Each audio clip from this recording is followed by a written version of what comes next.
Buenas noches a todos. Soy el doctor Luis Rojas, socio comercial y asesor científico de la empresa Tonex. Muchas gracias por la participación ante todo. La noche de hoy nos toca un tema bastante que al menos a mí en lo personal me gusta bastante, porque es uno de los más frecuentes que tenemos en nuestra consulta diaria, que es paciente en pie diabético. Como ya es de costumbre, el doctor Jerry Birbado, nutriólogo clínico, médico especialista en medicina integrativa, ozonoterapista y especialista en medicina automolecular, será nuestro encargado, como ya es costumbre, de abordar este tema en la noche de hoy. Doc, le dejo la sala a usted, muchas gracias y en un ratito más nos vemos. Buenas noches. Antes que nada, quisiera saber si está el... ¿Se escucha? Está perfecto, doctor. Perfecto, ok. Les pido un poco de disculpa. Voy a hacer mi mejor esfuerzo. Estoy un poco afónico.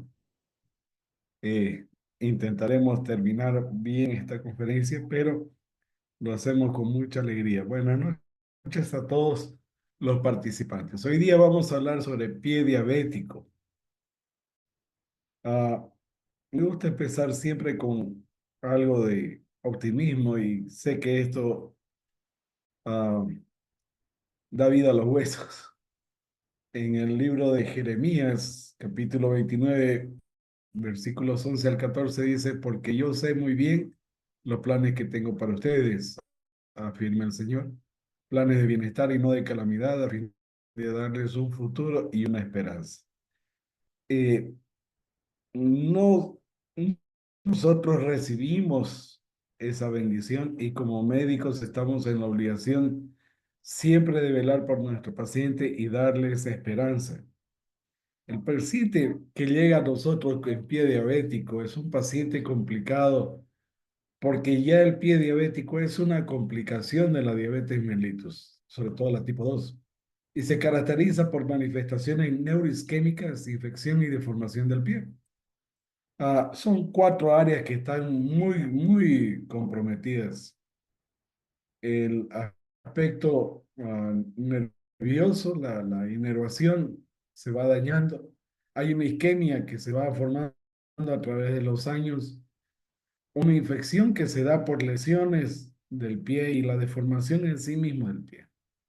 O sea, la enfermedad va destruyendo los miembros ah, inferiores en la parte más distal, donde la circulación es muy fina y la complicación viene también de acuerdo a los años que se tiene la diabetes. La Organización Mundial de la Salud define el pie diabético como la presencia de ulceración, infección y o gangrena del pie asociada a neuropatía diabética. O sea, hay una lesión múltiple en el territorio corporal distal y es por eso que tenemos esta enfermedad. Hay diferentes grados de afectación, pero inexorablemente hay datos que tenemos que tomar en cuenta y ser cuidadosos con el manejo del paciente, ya que somos su esperanza que no termine en la amputación. Hay un consenso que se realizó el 2007 y define el pie diabético como ulceración, infección o destrucción de tejidos profundos asociada a neuropatía y enfermedad arterial. Lo que estamos hablando es que por una alteración vascular vamos a tener una destrucción de tejido que vamos a llegar al punto de la gangrena y que el paciente puede ser amputado. Ah, ok, mejor aquí. Ya. Consideremos lo siguiente. Hasta el 50% de los diabéticos puede desarrollar durante su vida una úlcera del pie. Es decir, la mitad de pacientes diabéticos van a tener una úlcera en el pie. De esta mitad, 20% sufrirán una amputación, es decir, de cada 10 diabéticos, 5 van a tener amputación y uno va a ser, perdón, 5 van a tener pie diabético y uno va a ser amputado. Es decir, y hay una amputación que va a darse primero en un miembro y ah, la, 20% va a ir inclusive a los 12 meses a una segunda amputación del miembro ipsilateral o contralateral. Lo que nos está hablando es que la enfermedad es silente, altamente destructiva de los tejidos y esto por las dos razones principales. La neuropatía, que destruye la sensación táctil, dolor y la irrigación que debe tener el tejido. La gangrena en estos pacientes es 71 veces más frecuente en los diabéticos y normalmente podemos entender esto. Si tenemos ese daño, 70-80% son precedidas de úlceras crónicas. Ah, es muy frecuente encontrar un paciente con los años que va teniendo de diabetes, va a tener daño renal, va a tener daño en otra parte del organismo y todos son por daño en la irrigación más fina, en la circulación capilar. La diabetes mellitus tipo 2 es un padecimiento multifactorial entonces, y por la parte que nos interesa a nosotros, por dónde podemos nosotros colaborar al paciente, darle esa esperanza. Primero es determinar la insuficiencia venosa periférica y profunda que tiene, es decir, a, a nivel de los dedos del pie, la circulación arterial ya es muy fina. Ya no tenemos las arterias, es decir, de grueso calibre, como están más cerca, cerca al tronco. Entonces la insuficiencia venosa se va a dar por dos, la macroangiopatía y la microangiopatía, pero eso lo vamos a estudiar ahora.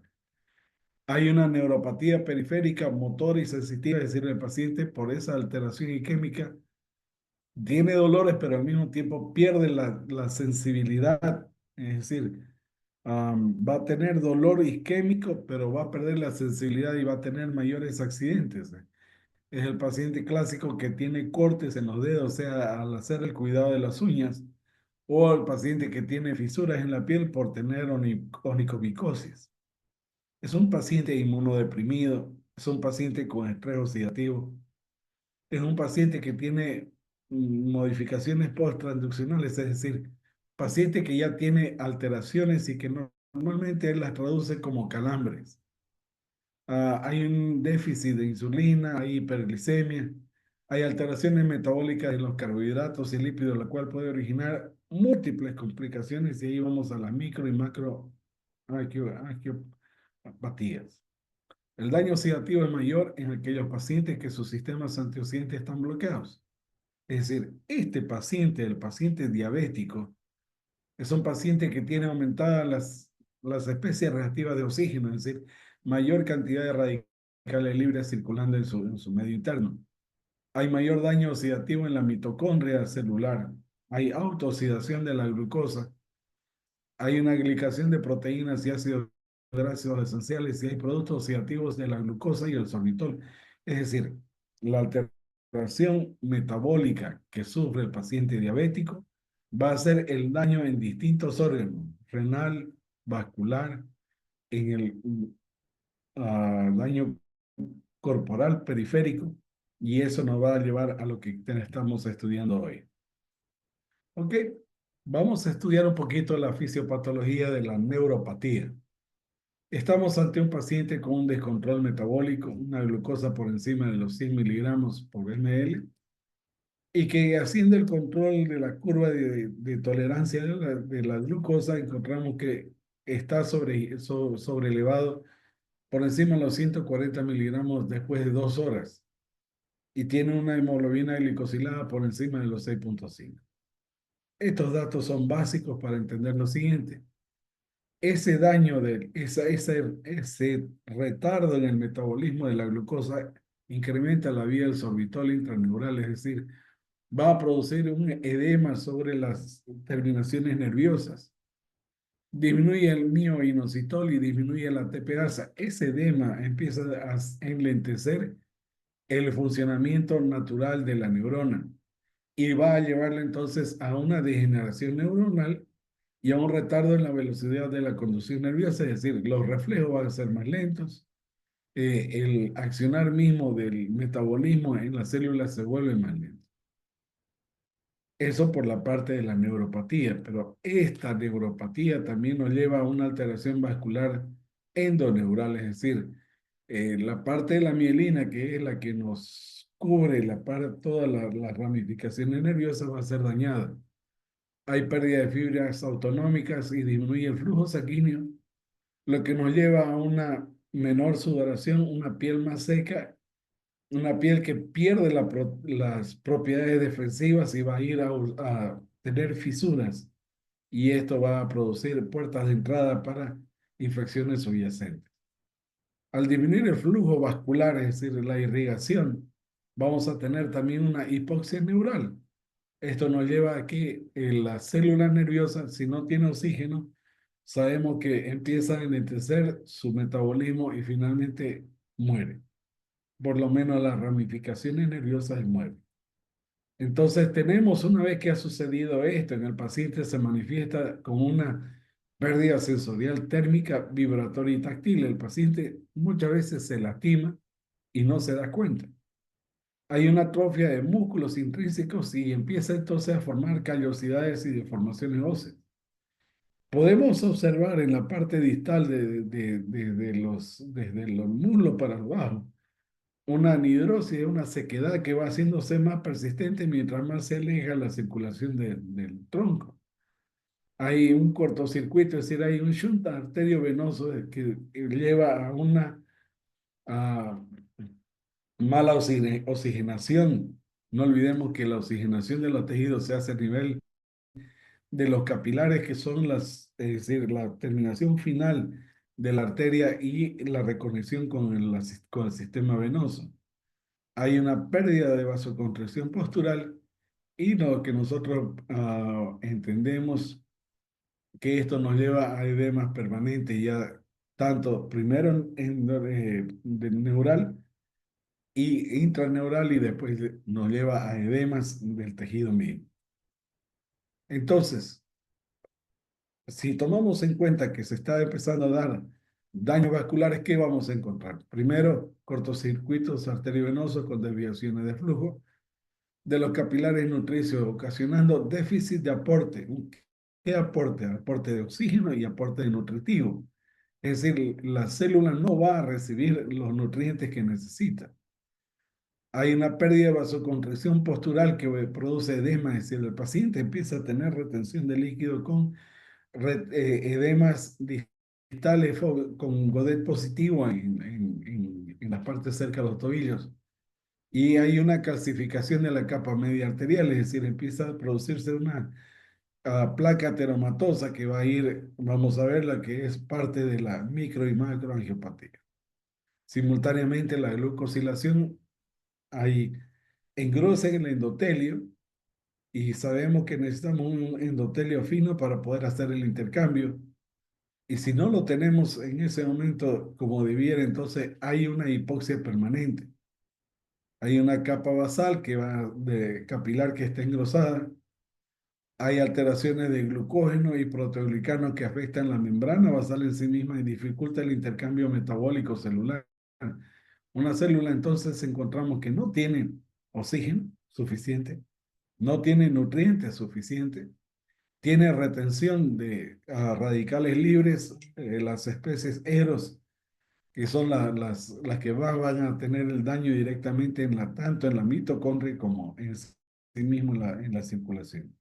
Hay una obliteración que ocasiona reducción del flujo, con una presión de perfusión e isquemia con las características de multisegmentariedad. ¿Qué nos dice esto? Ah, si tenemos ese daño en alguna parte del pie, lo más probable es que tengamos el mismo daño en distintas partes del cuerpo. Y vamos a ver cómo hay una bilateralidad y hemos encontrado una asociación de que un paciente que llega a la amputación un año, al año siguiente va a tener probablemente la amputación del siguiente miembro. Y eso es porque el daño no es único, no es en un solo lugar, son daños múltiples en todo el territorio de la economía corporal. En cuanto a lo vascular, tenemos una enfermedad vascular periférica y un territorio por debajo de la masa poplítea con una calcificación de la capa media de la arteria y esta va a propiciar la neuropatía o polineuropatía, ya que pueden ser varios las partes, las ramificaciones nerviosas que van a alterarse y van a llevar al daño que probablemente vamos a tener un alto porcentaje de amputación. Cuando hay este daño vascular bilateral o multisegmental, es decir, en varios lugares, tenemos similar efecto en otros órganos con afectación macrovascular.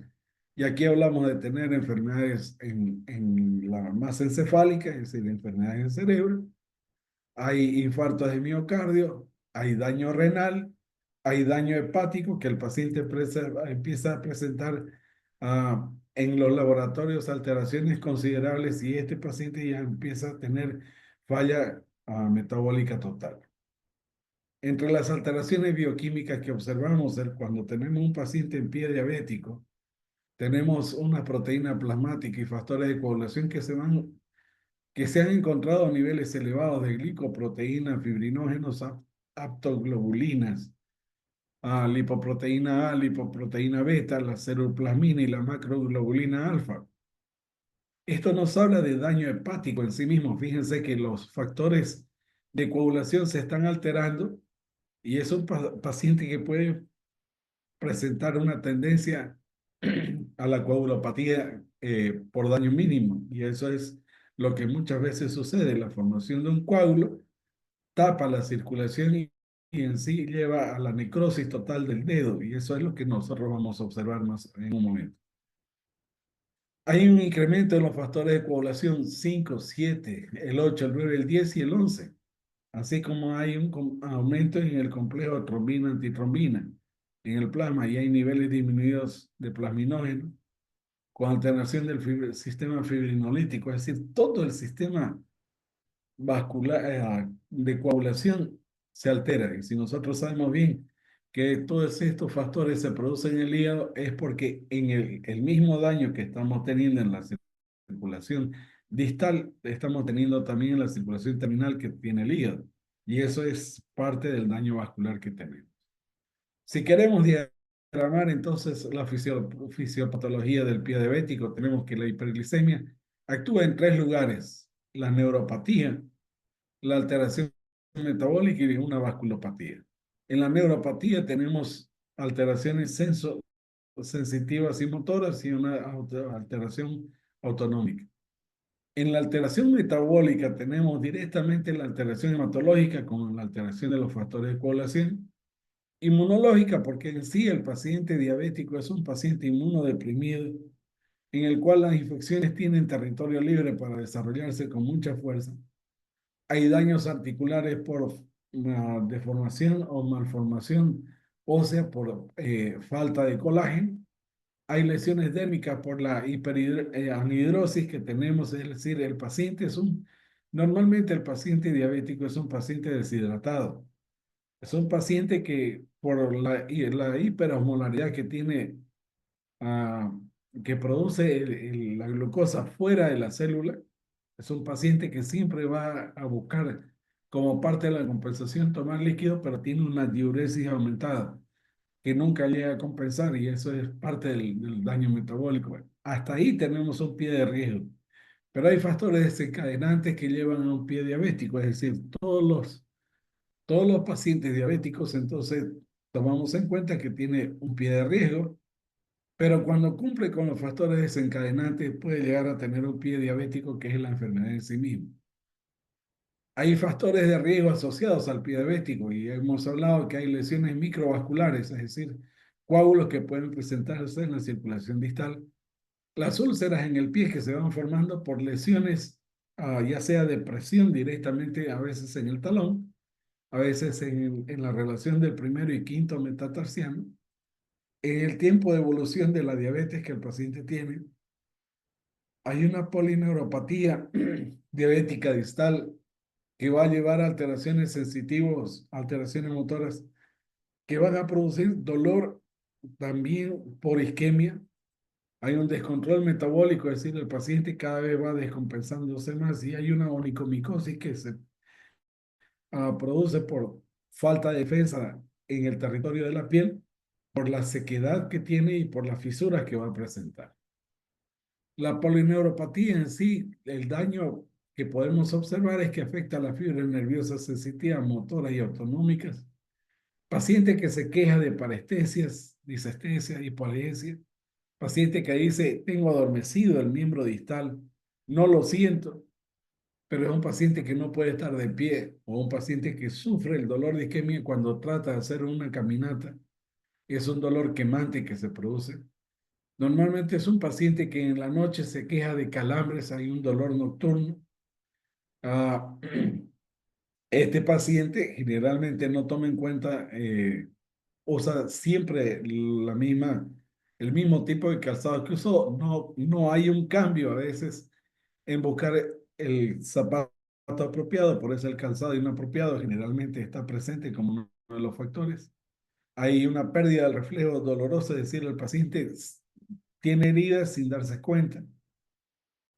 Hay una marcha que se vuelve incorrecta, es decir, hay un pie, una caminata plantar muy clara que se ve. Lo que nosotros podemos observar en la parte ósea es que hay un adelgazamiento de la cabeza metatarsiana con incremento en la presión plantar y eso nos lleva a la úlcera. Entonces, un paciente que empieza a tener lesiones en el talón, paciente que tiene la piel seca, que tiene fisuras, vamos a tener una úlcera incipiente y que va a empezar a complicarse con parte de lo que es infección dérmica desde fuera hacia adentro. La polineuropatía, entonces, tenemos que es daño por la hiperglicemia. La hiperglicemia va a producir hiperfunción de polioles con formación de sorbitol, y este es el que produce más daño en las células nerviosas por la hiperosmolaridad que habíamos hablado hace un momento. Hay una alteración en la vía de la prostaglandinas, la PG1, la alteración en la estructura del nervio, por la alteración, como dijimos, por desnutrición de la misma célula que no recibe los aminoácidos correspondientes como la L-carnitina. Hay disminución de los factores neurotróficos que mantienen masa muscular o tejidos indemnes. Ah, y aparte de eso, hay una alteración a nivel de los linfocitos T. Su presencia en los nervios periféricos sugiere factores de tipo inmunitario. Estas a veces son reacciones proinflamatorias que llevan al daño en sí mismo del tejido. Este diagrama nos muestra el porcentaje de las probables zonas de mayor daño. El mayor daño que tenemos es en la zona plantar cerca al primer dedo, con el 52%.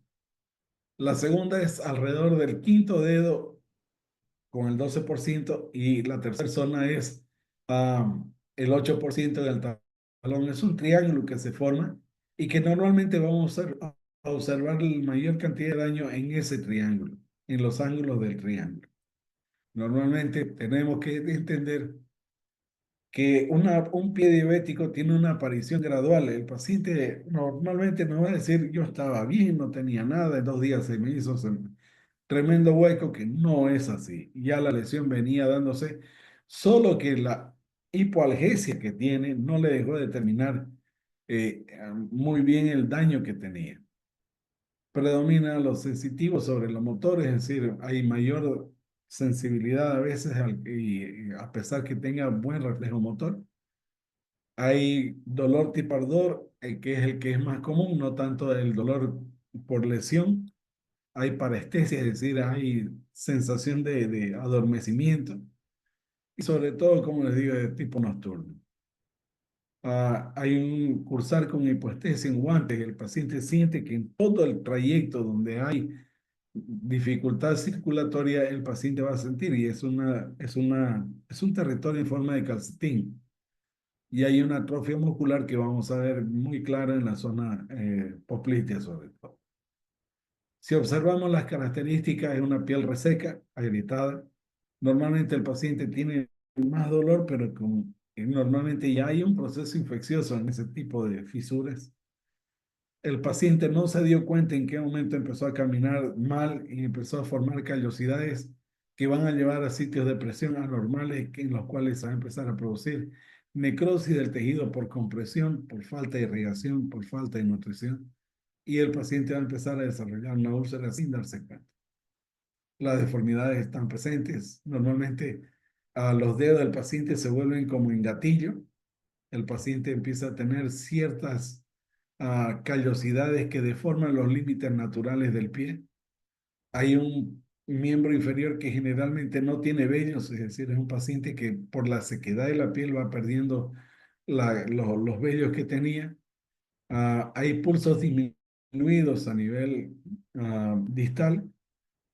A veces los pies son calientes o a veces están fríos por la falta de circulación.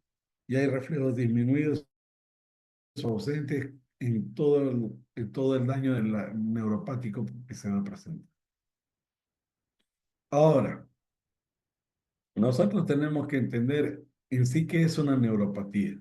Es un cuadro que puede ser más o menos doloroso, es evolutivo y depende de la duración de la diabetes mellitus. Es decir, si yo tengo 10 años de diabetes versus otro paciente que tiene 15 años, si yo tuve antes el daño de la úlcera, tengo que tomar en cuenta que tengo factores de riesgo, probablemente que estoy sobrepasando más que aquel que se cuidó.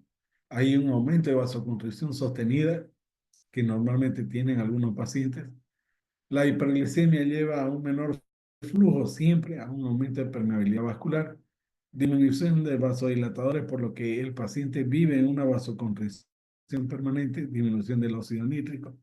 Hay inhibición en el efecto del óxido nítrico sobre el sodio potasio ATPasa, que esto lleva a que la célula tampoco produzca su propia energía y entonces es una célula que permanentemente se encuentra en déficit.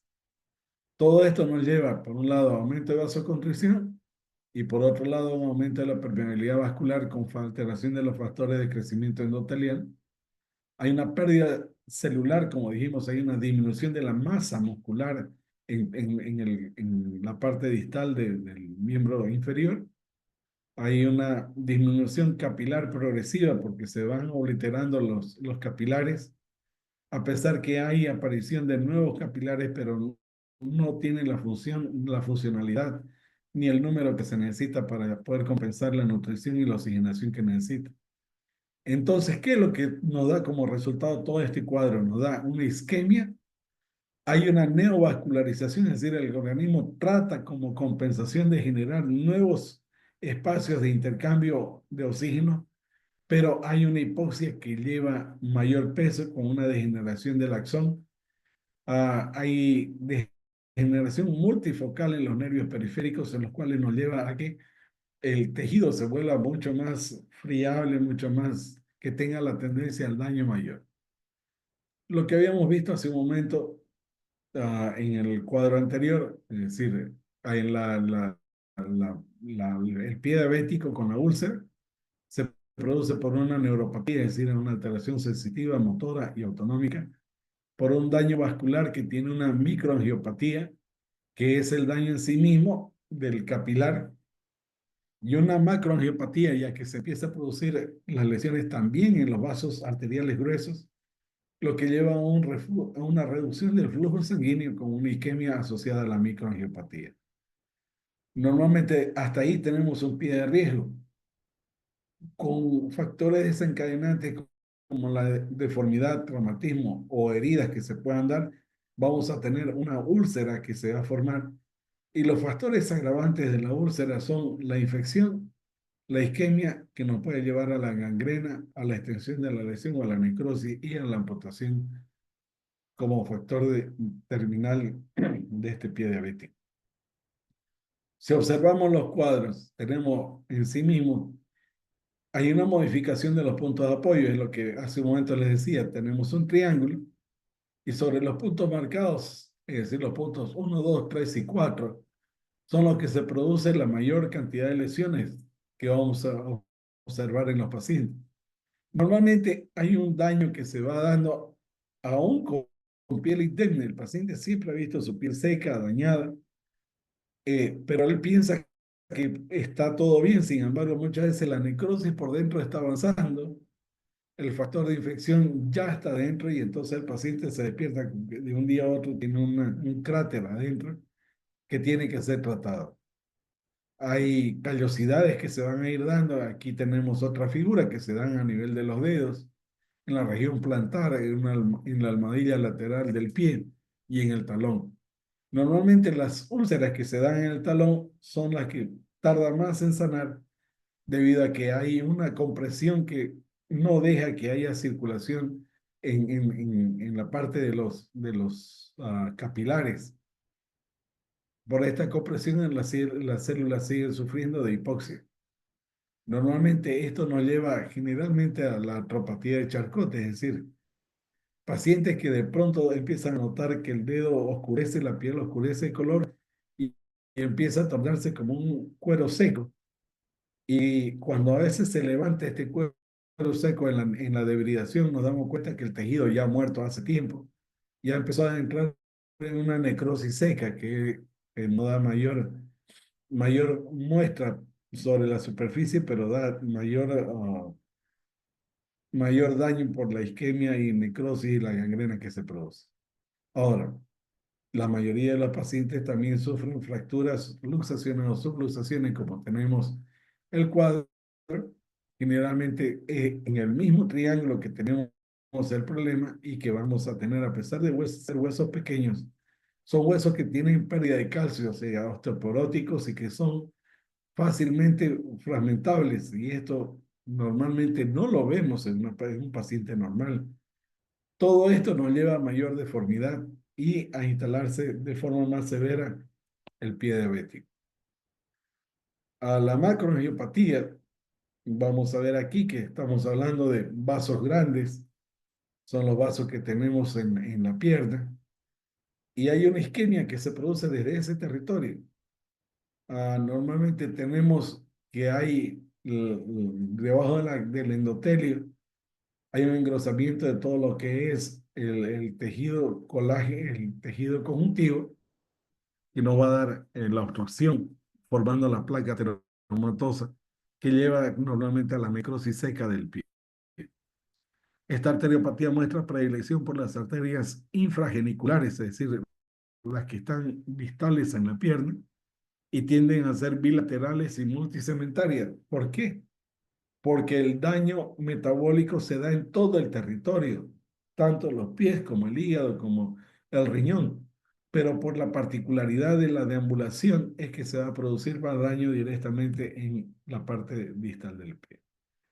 La microangiopatía es aquella que es la diabetes en sí misma, va a afectar los capilares, arteriolas, vénulas, en todo el organismo. Es el mismo daño que tenemos, como les decía, paciente que tiene pie diabético, que tiene una úlcera, hay que ir a cuidar ese riñón porque tiene la misma lesión. No hará la úlcera, pero ya entra en un riñón con falla. Tenemos que estar pendientes de eso. Hay una proliferación de la capa endotelial, es decir, el capilar se vuelve más grueso en sí mismo y es más difícil que atraviese las moléculas de oxígeno para llegar al tejido.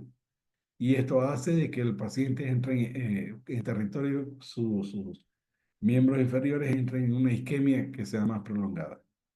La presencia de la microangiopatía guarda relación con la duración y control metabólico de la enfermedad, es decir, el paciente tiene que ser monitoreado para tener niveles bajos de glucosa permanentemente. Eso ayuda a que no se instale este tipo de lesiones. En forma errónea se ha pensado que la causa de las lesiones tróficas es por isquemia, pero muchas veces también se dan en presencia cuando hay pulsos presentes. Esto se da normalmente porque hay trombos también que se presentan en estos territorios, es decir, con coágulos que se van a presentar y van a producir una isquemia a pesar de no tener ese engrosamiento. ¿Cuál es la progresión de la lesión? Normalmente perdemos la barrera cutánea, es decir, una piel que tiende a defenderse fácilmente versus una piel dañada en la que microorganismos, en la que partículas, en la que van a presentarse alteraciones de continuidad, permitiendo el paso de cuerpos extraños dentro del tejido subcutáneo. Esa es la pérdida que es determinante para el desarrollo de la úlcera. El siguiente paso es entender que tenemos una multicausalidad, es decir, teníamos la piel dañada. Si a eso le sumamos la presencia de hongos, la presencia de una neuropatía acentuada, microtraumatismos que puedan darse en el pie, infecciones que se den por mal corte de uñas, generalmente es lo que vemos. Eso va a dar origen a una úlcera. Y si el paciente en sí mismo tiene un desbalance metabólico con una alteración de la glucosa permanentemente alta, hay una alteración de los mecanismos inmunes que no van a hacer frente a esa invasión bacteriana que pueda darse y la piel va a empezar a presentar pérdida de continuidad formándose una úlcera cada vez mayor. Y lo que vamos a tener es que hay un punto de entrada de una infección seria que tenemos en el paciente. ¿Cómo se clasifican las úlceras en sí? Hay la úlcera neuropática, que es un punto de presión. Lo habíamos observado hace un momento. Primer y quinto dedo y el talón son las partes donde vamos a encontrar callosidades periulcerosas, alteraciones en la perfusión, a pesar de tener pulsos conservados. Pero tenemos la úlcera angiopática. La primera es de tipo daño sobre los filetes nerviosos, sobre las fibras nerviosas sensitivas y motoras que hemos visto. Pero la úlcera que se va a producir por daño isquémico, que hace un momento hablábamos que en aquella en la que la piel seca parece un cuero seco, que al levantarse nos damos cuenta que el tejido ya murió y entonces tenemos una necrosis seca, con una localización normalmente es lateral en el pie. Rápidamente esta necrosis lleva a la descompensación metabólica del paciente. Hay una supuración del tejido que empieza a darse rápidamente y es el paciente que va más rápido a la amputación. Normalmente cuando hablamos de una úlcera vamos a hablar en este orden. Primero tenemos una celulitis superficial, tenemos la infección necrotizante que habíamos hablado en un momento en la úlcera isquémica y la osteomielitis en la que nosotros vemos en la radiografía, vamos a observar en uno de los metatarsianos, en el primer metatarsiano, la cabeza no existe. Y eso es porque el hueso en sí mismo se infectó y empezó a disolverse, a desaparecer como hueso. Y entonces tenemos ahí una infección galopante. Hay una clasificación, la de Wagner, que es la que usamos con mucha frecuencia, en la que no tenemos no hay ninguna lesión, es un pie de riesgo, sí, hay callos gruesos, cabeza metatarsiana prominentes, dedos en garra, hay deformaciones óseas, piel normal, pero no hay lesión alguna. El grado 1 hablamos ya de úlceras superficiales, es decir, hay una destrucción en el espesor total de la piel, es decir, podemos ver la membrana basal de la piel, mas no hemos llegado a tejido más profundo. El grado 2 hablamos de úlceras profundas, en la que ya vamos a ver grasa, ligamentos, pero no afecta al hueso y que normalmente está infectada. El grado 3 son úlceras profundas, pero con absceso, ya probablemente osteomielitis. Es una úlcera extensa, profunda, con secreción y generalmente tiene mal olor porque ya empieza a producirse la secreción por bacterias gram negativas y por anaerobias. Esto nos da el paso siguiente, que es el grado 4, que hay una gangrena, que normalmente se limita, pero no por mucho tiempo. Hay una necrosis de parte del pie, dedos, talón y la planta, y normalmente esto avanza silente, pero avanza. No es mucho el tiempo en el que nosotros encontramos de un grado al otro, y sobre todo de la gangrena limitada al grado 5 que es la gangrena extensa en la cual el pie está afectado, pero ya tenemos efectos sistémicos. Hay un paciente en sepsis y es el paciente que tiene que ir a amputación rápida, ah, sin mayor trámite, digamos. ¿Dónde nosotros entramos? Primero, ¿cuál es el tratamiento para una úlcera? Hay un tratamiento médico, es decir, control de valores de glicemia, vasodilatadores periféricos, terapia antiplaquetaria, antibiótico-terapia cuando sea necesario. Y si observamos la comunicación del primer punto con el último, que es la terapia coadyuvante, es ahí donde nosotros podemos entrar con mucho éxito, la ozonoterapia. El paciente asimismo tiene que ser educado en un estilo de vida saludable, es decir, hacer un ejercicio que le permita en la isquemia del pie, es decir, no sirve el sedentarismo en este tipo de pacientes, Evidentemente no va a correr una maratón, pero tiene que tener un ejercicio adecuado de acuerdo al cansancio y a la oxigenación que le puedan permitir los miembros inferiores, pero tiene que ser un paciente que tiene que tener movimiento. No puede tener tabaco, tiene que tener una alimentación saludable con verduras, frutas, etcétera. Y si hay úlceras visibles, tiene que ser curado diariamente. Es otro de los casos en los que podemos estar. Cuando nosotros tenemos un paciente grado 4, probablemente 3, 4 y ciertamente 5, en la que hay que debridar abscesos a pacientes que quedan con grandes heridas expuestas, va a usar espuma con hidropolímeros para tratar de tener lo más seco posible. Es ahí también donde podemos entrar con terapia coadyuvante, tratando de am, estimular lo más que podamos los factores de crecimiento para poder tener una cicatrización, un cierre de herida. Hay un tratamiento según el grado. Grado 1, como dijimos, limpieza diaria. Se debe valorar la lesión. El uso de sustancias tópicas es controvertido, es decir, los antisépticos deben ser muy medidos. De preferencia debe usarse agua, y si es agua ozonizada, mejor.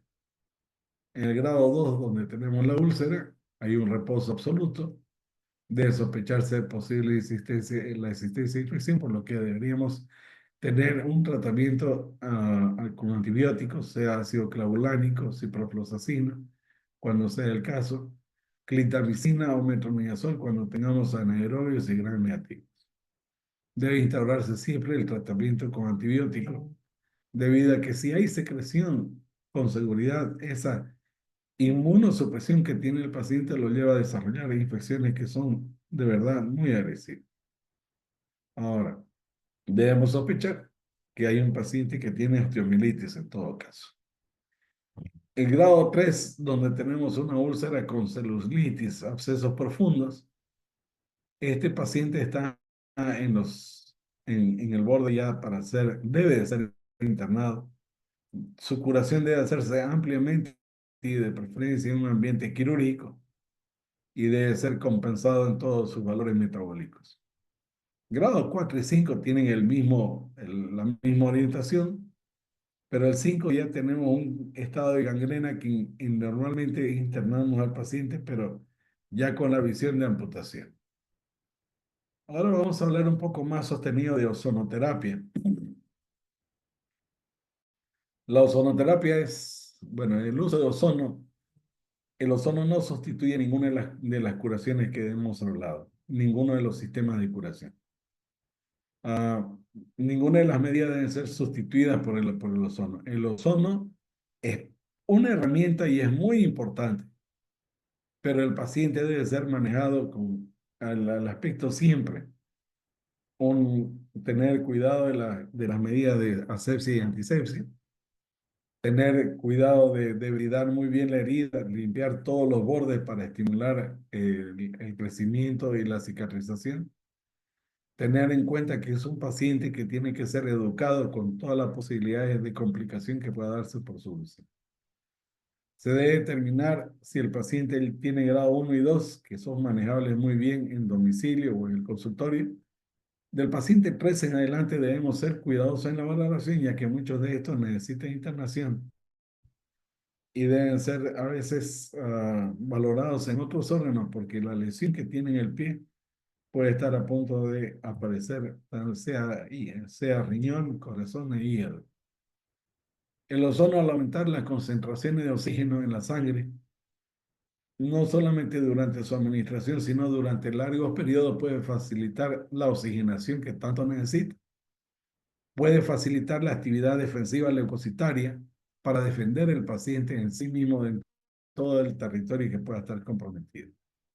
Hay una evolución favorable cuando se toma en cuenta estos datos, sobre todo pacientes 2 y 3 de la clasificación de Banner, son muy manejables cuando tenemos los protocolos de ozono instalados en el paciente.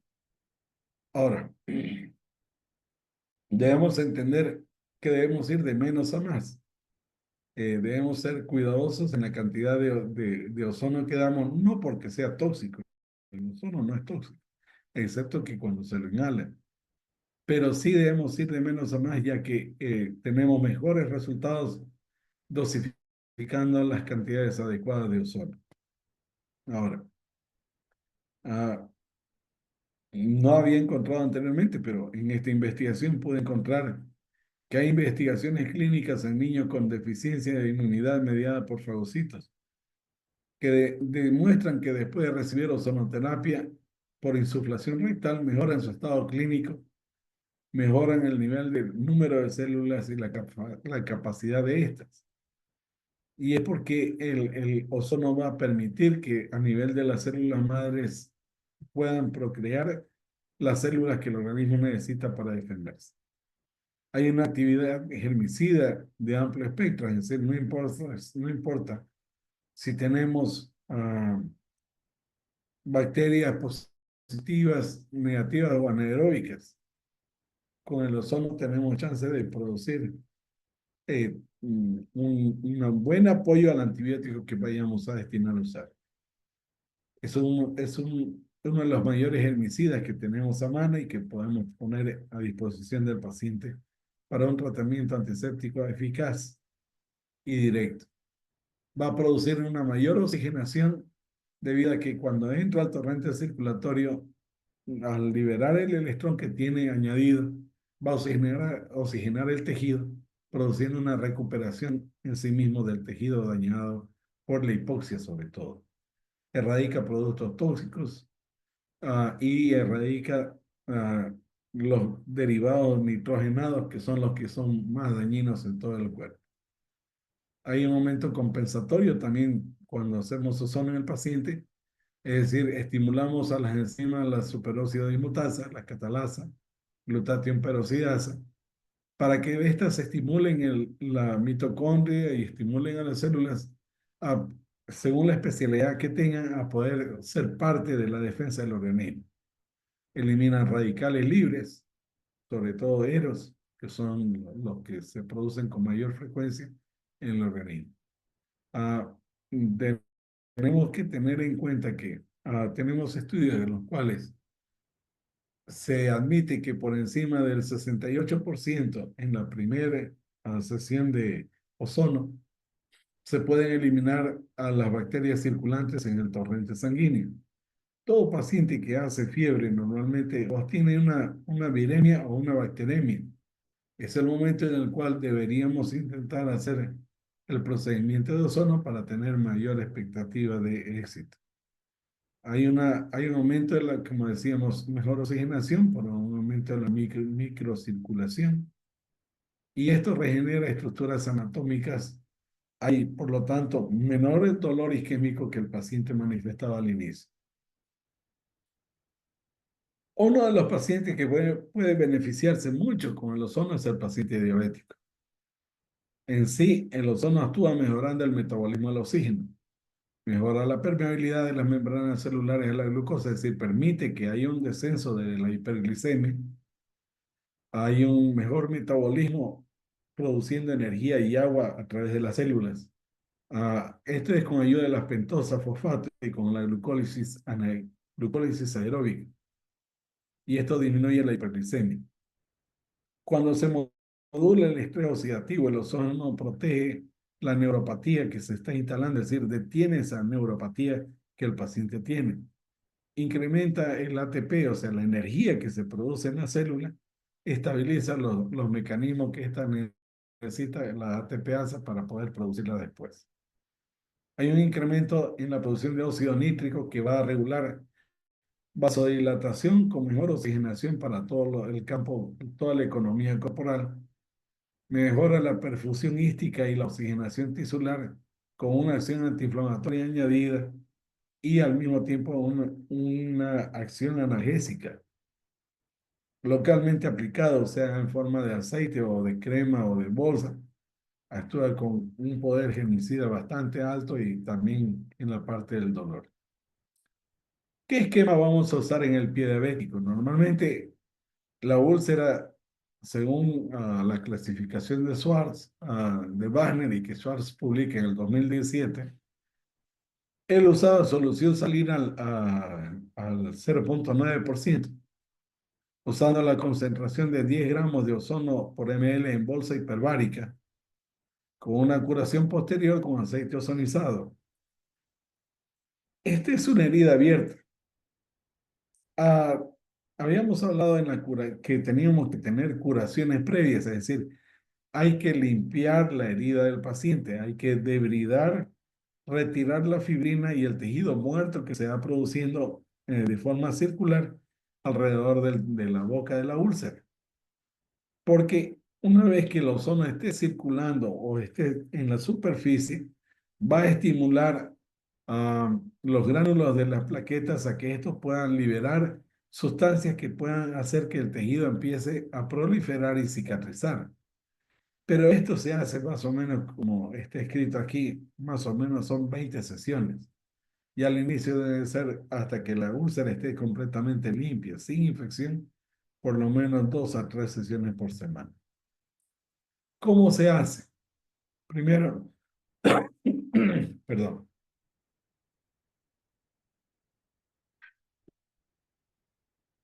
tanto las bolsas como las láminas que se puedan, estamos hablando de úlceras tanto de decúbito como las úlceras del pie. Tienen que tener una pieza de conexión adaptable de una válvula de entrada y otra de salida. Es una bolsa con un polietileno especial, es una bolsa siliconada y se extiende ampliamente sobre la extremidad en cuestión, como tenemos en la figura del costado. Son selladas para evitar la salida del gas y debe salir, entrar solo por la boca de entrada y salir por la válvula de salida. Se empieza retirando todo el aire de la bolsa, habiendo extraído todo lo de la bolsa. Previa humedad de la piel y de la lesión con agua ozonizada. Ahora vamos a sumergir la úlcera en la extremidad o en una cantidad de mezcla de gas, pero que la bolsa no debe hinchar. ¿Cuánto tiempo? Se debe dejar entre 15 a 30 minutos, permitiendo que el ozono haga su etapa. Ahora, a la escuela argentina ellos proponen de que podemos hacer ah, en una concentración de solución salina, es decir, hacer burbujear, es decir, que el ozono se ligue a la solución salina y a través de esta, en el pie que está sumergido en ese líquido, va a hacer su efecto. También es válido. Una vez que se termina la actividad del ozono, es decir, después de los 15 a 30 minutos, el ozono se lo retira. El ozono residual debe ser retirado por el destructor que tiene la máquina, porque este ozono no debe ser respirado ni por el operador ni por el paciente. Hay esquemas de ozonos para pie diabético. Ahora, tenemos 3 autores, Rovira, Galindo y Su. Hicieron más o menos el mismo estudio. Es un ozono en bolsa, que hace ozono en bolsa de teflón, dosis de 50 a 70 microgramos por ml por 20 minutos. Lavado previamente con agua ozonizada, es decir, habiendo hecho la curación del paciente. Someten al grupo de estudio, son 15 sesiones en las que el paciente estuvo. Hay una resolución de la herida en 3 semanas, haciendo ozono de forma diaria. Haciendo autohemoterapia, es decir, la primera es una bolsa de ozono. El segundo estudio es una autohemoterapia mayor, con una frecuencia de 2 veces por semana. Se encuentra una regresión mayor con disminución de dolor y fatiga en las piernas. Cuando hablamos de disminución de fatiga, estamos hablando que el paciente está empezando a oxigenar mejor el tejido distal. Hay una disminución del prurito que nos habla que la piel está recuperando la humedad. Toda piel reseca tiende a tener un mayor prurito y el paciente empieza a tener menos calambre, menos dolor, empieza a descansar mejor, la herida empieza a cerrar y por lo tanto tenemos un mayor bienestar posible en el paciente. El tercer estudio de Su que él hace es el mismo estudio, sonoterapia local, es decir, en bolsa, con una dosis de 60 microgramos por ml 3 veces por semana, pero adiciona láser frío. Y aquí viene la sorpresa. 92% de curación con menor tasa de recurrencia. Es la tasa de curación más alta de todos los grupos. Debemos decir que los grupos con Ah, pequeños porcentajes de curación son aquellos que solamente hicieron la curación sin usar ozono. Se logra mejor porcentaje de curación cuando añadimos ozono. Y añadiendo el láser en este tratamiento, es decir, nos topamos con 92% de curación.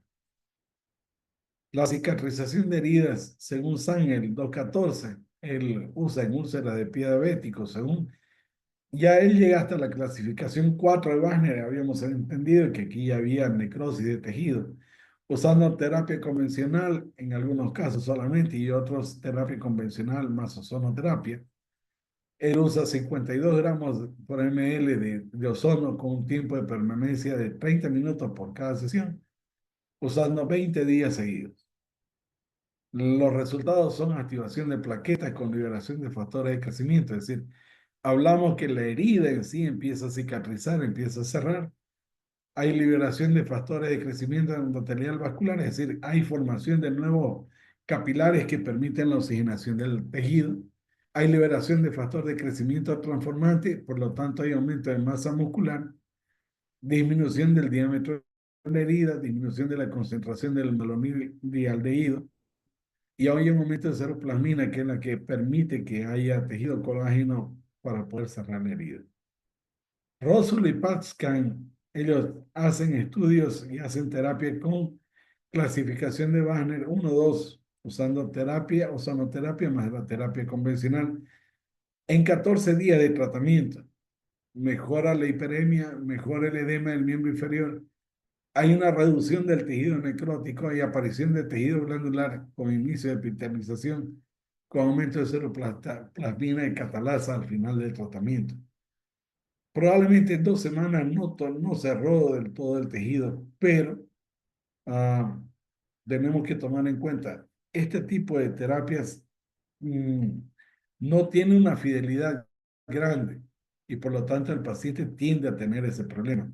Abandona el tratamiento pensando en que no está avanzando cuando en realidad sí lo está, para retroceder posteriormente. Hay una revisión, que se hace según Cochrane en 2015, y hay 3 ensayos controlados que llamaron la atención. El ensayo 1, que es ozonoterapia versus solo antibiótico-terapia y curación, 20 sesiones diarias con el resultado en sí mismo es disminución del área de necrosis en 95% de los pacientes. Es decir, se observa, es decir, un estado de curación alto. En el ensayo 2 y 3, ellos usan la antibiótico-terapia que estamos hablando, la curación tradicional, y repiten los resultados. Fitzpatrick, el 2018, realiza 9 estudios. Hay una publicación en la que se hace ozonoterapia y solo ozonoterapia, en la que se hace la curación simple del paciente, en la que sí igual observan la mejoría en la herida de la úlcera con cierre de la herida. Entonces, ya vamos a pensar hasta este momento que sí tenemos injerencia directa en mejores resultados para el paciente. Ahora, es bueno entender que la ozonoterapia puede también ir acompañada de otros procedimientos. Los otros procedimientos que se han estado haciendo son el LPRF, que son leucocitos en plasma rico en fibrinas, es decir, necesitamos sacar del paciente entre 5 y 10 ml de sangre, realizar el tratamiento en sí mismo, que es la centrifugación, delimitar las áreas de los componentes sanguíneos que vamos a necesitar. Vamos a ozonizar a 60 microgramos por ml y que podemos ir reduciendo hasta 20 microgramos. Normalmente vamos a llegar al punto en que con los componentes del plasma rico en fibrina podemos poner en la herida, sobre todo cuando hay infección, y vamos a notar que esta empieza a producir el cierre de la herida. Debemos decir lo siguiente: se ha tenido resultados espectaculares con el plasma rico en plaquetas ozonizado, y esto se da debido a que se puede llegar a las zonas en sí mismo ah, que el paciente necesita de tener los gránulos de la plaqueta para lograr tener el crecimiento del tejido. Estudios recientes demuestran que la ozonización del plasma paraionizado promueve la agregación y liberación de los factores de crecimiento. Cuando se constata que se utilizan con heparina, llegamos a un 20% de resultados. Pero cuando usamos ozono 40 microgramos por ml, tenemos un 68% de concentración y esta puede aumentar cuando se llega a 80. Debemos entender que el paciente tiene que recibir su administración de ozono a 60 microgramos por ml y que puede irse reduciendo a 20 según la respuesta que tengamos. La dificultad en la cicatrización se ve perjudicada con patologías como la artritis reumatoidea, diabetes mellitus tipo 2, exacerbada, trastornos circulatorios periféricos alterados, la obesidad del paciente y cirugías previas que dificulten ya la circulación o la arquitectura normal del tejido. Ahora, habíamos hablado anteriormente de muchos de estos procedimientos. Lo que habíamos hablado poco es que podemos usar aceites ozonizados. Es una forma de aplicación local del ozono que puede usarse para pie diabético. Generalmente se usa aceite que puede ser el aceite girasol, aceite de sésamo o el de oliva. La utilización del ozono con un aceite vegetal, el ácido gráfico insaturado, produce la reacción que mantiene la acción del ozono durante más tiempo. Es decir, cuando usamos solamente ozono más agua, el ozono rápidamente a los 15 minutos desaparece, a los 10 minutos ya hizo su acción de todo lo que va a hacer. Pero con el ozono tenemos mayor tiempo que es estimulado el tejido por el ozono.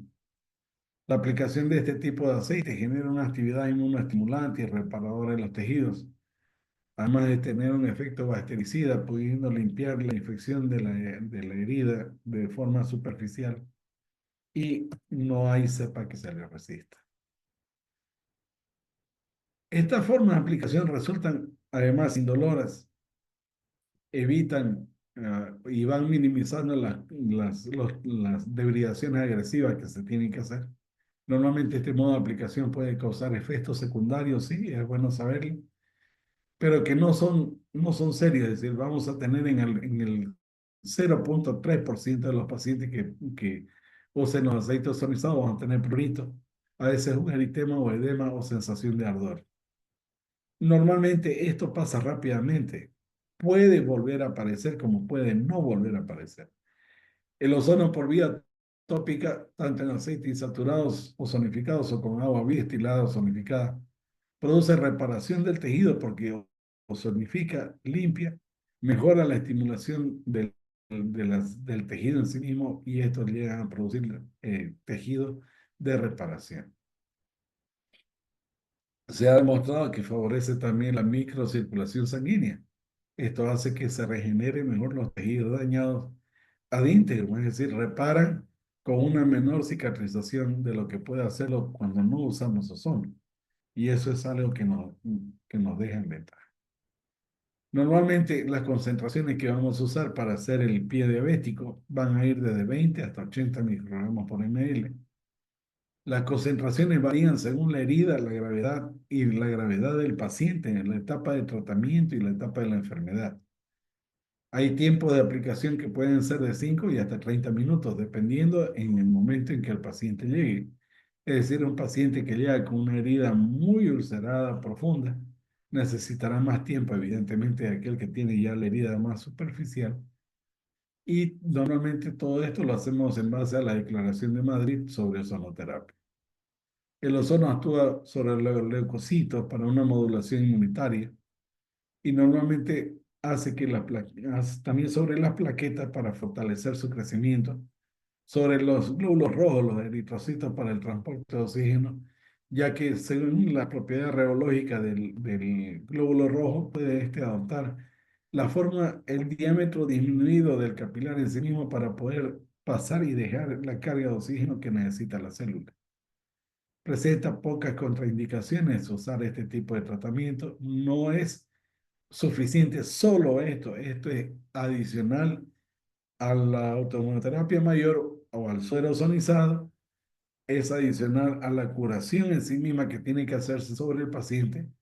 Y esto es para poder dejar en sí mismo, en la herida misma del paciente, el ozono que va a seguir todavía estimulando. Es una técnica segura, eficaz, sencilla, poco dolorosa, muy efectiva. Algunas cosas para terminar ya casi el tema hoy día.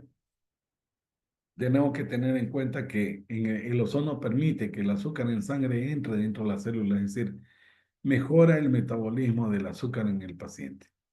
No solamente en el pie diabético, sino todo paciente que tiene diabetes mellitus tiene la oportunidad de ser tratado con ozono y mejorar su diabetes. Posibilita una mejor llegada del oxígeno a los diferentes tejidos. Si tenemos una lesión que tiene isquemia en el pie, podemos apostar sobre seguro que la misma lesión la está teniendo en el hígado, en el corazón, en el cerebro. Y el paciente puede tener pronto un evento isquémico en la masa encefálica o un infarto de miocardio. Posee una actitud, una versión positiva sobre la microcirculación, permitiendo que haya una neovascularización en los tejidos en los cuales hay una isquemia permanente. Reduce, por lo tanto, los dolores provocados por isquemia y es un factor analgésico importante ya que podemos disminuir la dosis de analgésicos que también va a tener incidencia directa sobre el riñón. Aumenta la actividad de sistemas antioxidantes. Esto permite a través de las tres enzimas la, de las superoxidomutasa, la glutatión peroxidasa y la catalasa, para que éstas puedan ejercer la defensa de radicales libres que tenemos en el cuerpo. Hay una regeneración de tejido. Posee un efecto inmunoregulador e inmunomodulador para el paciente en sí mismo. Disminuye el estrés oxidativo que tenemos por la dificultad en el metabolismo de los azúcares y en el estrés en sí mismo en el que, que está sometido el paciente. Es un paciente que tiene desechos en base al nitrógeno que tienen que también ser liberados, tienen que ser eliminados. Mejora las infecciones por esa capacidad germicida que tiene. Mejora las condiciones neurológicas por mejor irrigación encefálica. Revitaliza al paciente en sí mismo, produciéndole una mejor calidad de sueño. Mejora en sí la función celular en todos los campos. Para terminar, quiero dejarles con este pensamiento. El ozono es antioxidante, estimula el sistema inmune, es germicida, es antiinflamatorio, mejora la oxigenación del tejido, la circulación y es analgésico. Todos estos síntomas, todos estos cuadros los tenemos más o menos en el 80% de las enfermedades que aquejan al ser humano. Por lo que Madej describe lo siguiente, que las terapias bioxidantes aceleran el metabolismo del oxígeno, estimulan la liberación de los átomos desde la corriente sanguínea hacia las células. Cuando se incrementan estos niveles disminuye el potencial de enfermedades, por lo que fluyen grandes cantidades de oxígeno dentro del cuerpo. González, por su parte, dice que la modalidad de tratamiento que combina terapia convencional con la ozonoterapia es más efectiva que la aplicación de la terapia convencional sola. Y terminamos con Arturo Martínez que dice, los efectos sistémicos del ozono en el organismo se logran a través de su interacción de los ácidos grasos insaturados, liberando ozónidos, hidroperóxidos y peróxido de hidrógeno, que son metabolitos del ozono que promueven desintoxicación de una gran cantidad de sustancias nocivas, incluso muchas de ellas carcinogénicas. Por lo que queremos pensar lo siguiente. El uso de terapias biológicas asociativas activas es un poderoso complemento de los métodos de curación. El oxígeno activo, tal y como se encuentra en el peróxido de hidrógeno, y el ozono es un potente oxidante. Las células obtienen su energía de la respiración celular que depende de la presencia de oxígeno. Gracias. por dejarme este tiempo y poder compartir estos pocos conocimientos con todo el grupo. Nuevamente, muchas gracias a todos. Los invitamos a la próxima presentación, igual a mediados finales del mes de abril. Como la mayoría, o sea, casi todos los que estamos acá ya siguen la página. Este mes saldrán, eh, ¿cómo decirles? Una muy buena noticia, ¿no? Para todos los interesados que ya nos han pedido mucho. El tema de los cursos certificados ya empezarán a salir. Ya este mes van a salir ya la primera convocatoria para todos los interesados. Van a ser los primeros cursos certificados de ozonoterapia, pero con certificación nacional validada, ¿no? Por la Sociedad Nacional de Salud Pública de Bolivia. Entonces serán cursos que le van a servir a ustedes para su aval y su currículo profesional. Entonces nos vemos, Doc, y Buenas muchas noches. gracias por su presencia y su participación. Buenas noches a todos. Gracias, queridos colegas. Buenas noches.